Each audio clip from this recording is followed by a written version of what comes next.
How's it going, everybody? So we're back talking some more Welcome to Derry, episode 2. I feel like episode 1 really set the tone that this show is not playing around. Several of these different kids, like many, assume were going to be main characters in the series. Pennywise tears them apart immediately. A moment so shocking, there were many people I was talking to that were in denial. Pennywise actually killed Phil, Teddy, and Phil's sister. Another cool detail, they even released an updated poster of Welcome to Derry, swapping out the kids that died with the kids that we meet in episode 2. Also, if you're wondering why we're talking about this today as opposed to on Sundays, they actually released this episode early for Halloween. One of these new kids introduced in the Welcome to Derry in episode 2 is one they're going to be very familiar with because he is actually Will, the father of Mike Hanlon from It Chapter 1 and It Chapter 2. Him along with Leroy Hanlon's wife have now officially moved to Derry. Of course, there's still a lot more to delve into as a character for Will this season, but I like the initial impression of him. I like that he's this charming, dorky nerd. And despite some annoying bullies and teachers, gradually he's befriending some of the kids like Ronnie and Rich, another dorky kid. Speaking of Ronnie, it's bad enough in Derry you gotta deal with Pennywise running around killing everybody. Dealing with Derry trying one way or another to pin the murders on her father, mostly because, racism. When you've got people pressuring the chief of police to arrest her father, claiming this isn't America, it's Derry. Another horrible layer to the many conundrums of people living in this town. If it wasn't clear already from the first episode, Pennywise is not messing around preying upon these kids' fears, being extra ruthless while doing so. Taking the form of Ronnie's dead mother who died during childbirth and then taunting her about it, on top of essentially making her birth herself out of the bed. Wish I knew why, by the way, Pennywise seems so insistent on these nightmares revolving around pregnancy and births and stuff like that. I don't know what's going on with him in the 60s. Anybody who's watching episode 1 or 2 who's scared of pregnancy, I feel really bad for you because they're really hammering home those fears. This stomach with teeth and Pennywise's glowing eyes pulling Ronnie towards them. Extremely nasty stuff. On the bright side though, or maybe not on the bright side, she lived, so she gets to see another day and possibly be tormented again by Pennywise later. Other than Will Hanlon, we are introduced to Leroy's wife, Charlotte, played by the immaculate Taylor Page. I'm a big fan of her in various other projects. I think she's a fantastic addition to the cast. I think her and Jovan Adipo have really natural chemistry where you actually believe that they are a real couple. What actually was kind of funny to me though was getting to see so many people back in the 60s how much they hate this Paul Bunyan statue that's being put up in the town.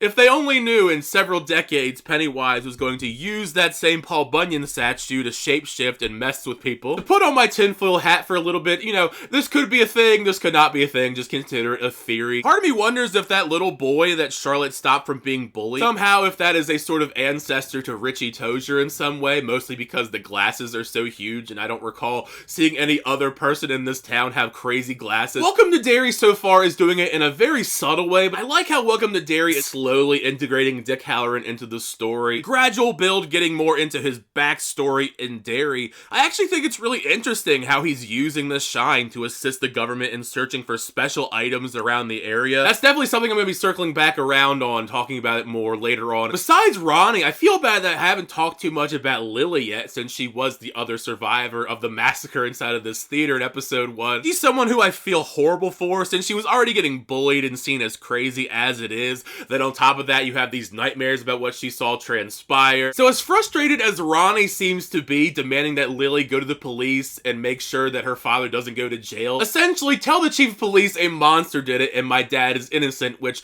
I feel like if you say that, especially if you're known for being crazy, they're just gonna assume you're even crazier, even if it is actually true. Even without knowing that detail, the chief of police is threatening to send Lily back to Juniper Hill. At the end of the day, nevertheless, it's a shame because Ronnie's dad gets put in jail and framed for it anyway, and Lily gets sent back to Juniper Hill Asylum. If that's a name that sounds familiar to you, by the way, within the It universe and also just Stephen King universe at large, it's an asylum that's mentioned in many of different Stephen King's works, like Insomnia, Gerald's Game, Tommyknockers. The most prominent in this universe is this is the asylum that inevitably later on in the franchise Henry Bowers will end up being sent to. I'm telling you though, Pennywise, I don't know if it's the 60s or what, but he is putting in that work with these kids, trying to kill them and instill so much fear in them while he's doing it. I knew something was going to go wrong immediately in this brightly lit, creepy retro grocery store. I love the way that they ramp up tension and creepiness though as Lily is walking through the aisles, hearing voices,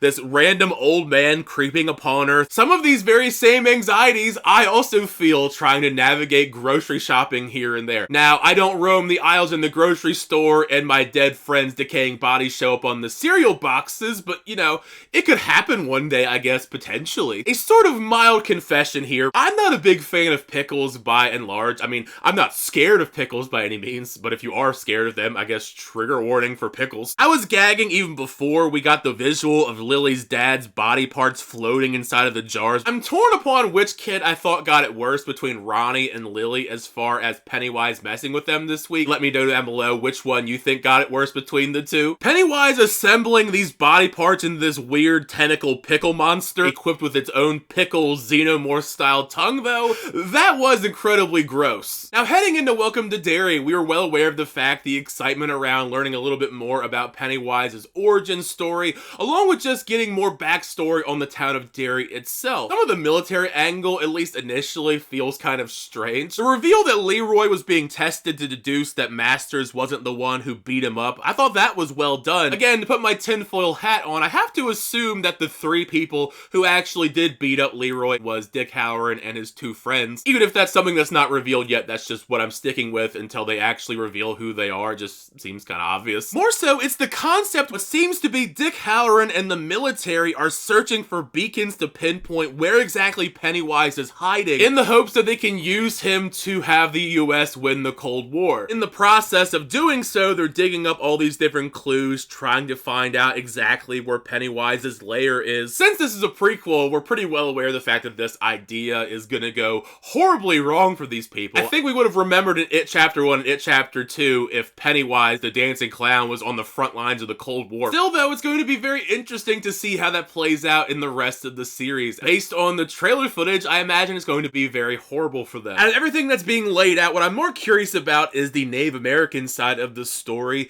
Since we've seen before in flashbacks in the films, they have a rich, horrific history dealing with Pennywise. Once you get a chance to check out It Welcome to Derry Episode 2 though, it is out right now on HBO Max if you want to watch it now, or on HBO on Sunday. Share your thoughts down below. What'd you think of the episode? Did you like the episode? Did you not like the episode? Share any thoughts or theories you may have where we're going to go with the rest of the season with all the stuff that's transpiring. Thank you guys. As always, snap videos, I always do appreciate it. Make sure to like the video and also subscribe to the channel so that reviews, reactions, unboxings, and more. Until next time, I'll see you guys later.